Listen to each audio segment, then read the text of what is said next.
día más con todos vosotros, queridos amigos y amigas, en estos estudios sencillos de la Biblia. Hoy estamos en el tema 695 y vamos a estudiar el capítulo 3 del Evangelio de Mateo. Pues como siempre le damos la palabra y la bienvenida a Francisco. Adelante, Francisco. El capítulo 3 de Mateo es un poco laborioso de estudiar. No obstante, intentaremos explicarlo lo mejor posible. Dice el versículo 1: En aquellos días vino Juan el Bautista predicando en el desierto de Judea. Jesús comenzó su ministerio público cuando era como de 30 años, hacia fines del año 27 después de Cristo.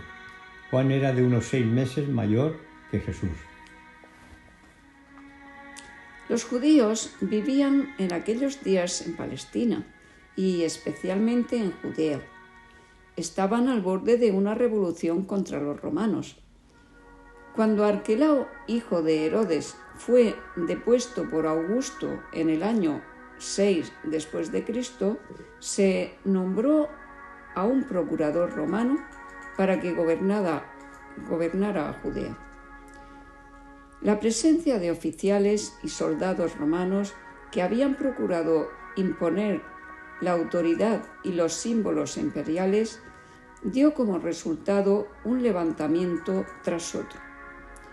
Miles de los valientes hombres de Israel habían pagado su patriotismo con sangre y las condiciones eran tales que la gente anhelaba que hubiera un caudillo decidido que los librara de la cruel opresión de Roma.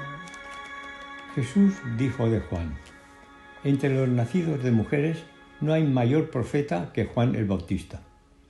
La influencia de Juan sobre el pueblo finalmente llegó a ser tan grande que en un primer momento Herodes Antipas vaciló antes de tocarlo, y los dirigentes judíos no se atrevieron a hablar en forma abierta en contra de él.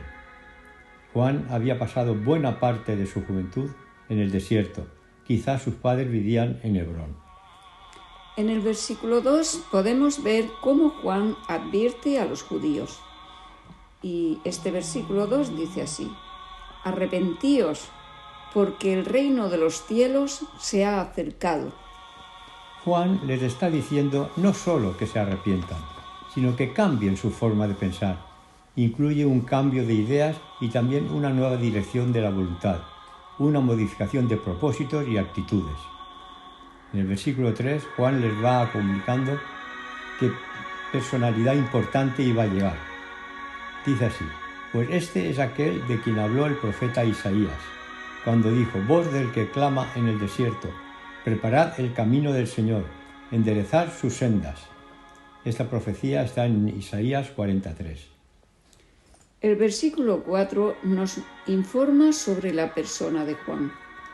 Dice así: Y Juan estaba vestido de pelo de camello y tenía un cinto de cuero alrededor de sus lomos, y su comida era langosta y miel silvestre. Juan no solo recordaba a sus oyentes el mensaje de los profetas, sino que también usaba la ropa de los profetas. Su indumentaria era un testimonio tácito de que la misión profética, en silencio por unos 400 años, había sido establecida en Israel. Tanto su indumentaria como sus modales recordaban a los videntes de la antigüedad. Juan fue nazareo desde su nacimiento y su vida sencilla y frugal estaba en consonancia con las exigencias de ese voto sagrado. Su vestimenta no era de piel de camello, como algunos han pensado, sino un áspero vestido de pelo de camello tejido en telar. El versículo 5 nos indica por qué lugares predicaba. Dice así: Y salió a él Jerusalén y toda Judea, y toda la provincia alrededor del río Jordán, confesando sus pecados.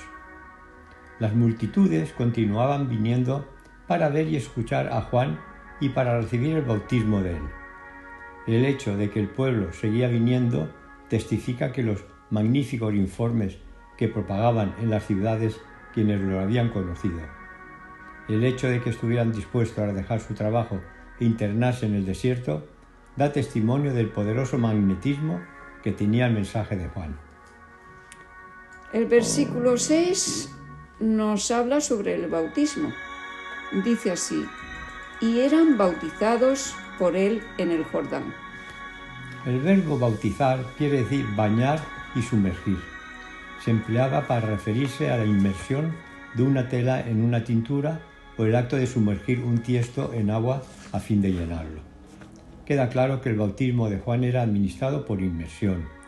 Juan el Evangelista destaca que Juan el Bautista bautizaba también en Enón, junto a Salum, porque allí había muchas aguas. Es evidente que derramar agua o asperjarla sobre una persona no puede simbolizar la muerte ni la sepultura. Y también es evidente que los escritores del Nuevo Testamento solo conocían el bautismo por inmersión. Juan consideraba que su bautismo solo preparaba para el bautismo que había de ser administrado por Cristo. A menos que los judíos aceptaran el bautismo de Juan y el bautismo subsiguiente del Espíritu Santo por medio de Jesucristo, no eran mejores que los paganos. El que fueran descendientes de Abraham de nada les serviría. Juan el Bautista odiaba intensamente toda clase de pecado e impiedad. Dios nunca envía mensajes que halaguen al pecador. Eso sería fatal para la vida eterna. Una de las evidencias de la reforma genuina es el sincero arrepentimiento del pecado y el apartarse de él. Del mismo modo, una de las evidencias de que un mensaje en realidad procede de Dios es que en su presencia señale el pecado y llame al arrepentimiento y a la confesión. Eran los pecados de Israel los que estaban en la raíz de todos los males que le estaban ocurriendo, tanto individuales como nacionales. Bien, pues ya acabamos por hoy. Mañana seguiremos con el estudio de la Biblia de forma sencilla y estudiaremos el capítulo 3 del Evangelio de Mateo con el tema 696. Así que muchas bendiciones y hasta mañana.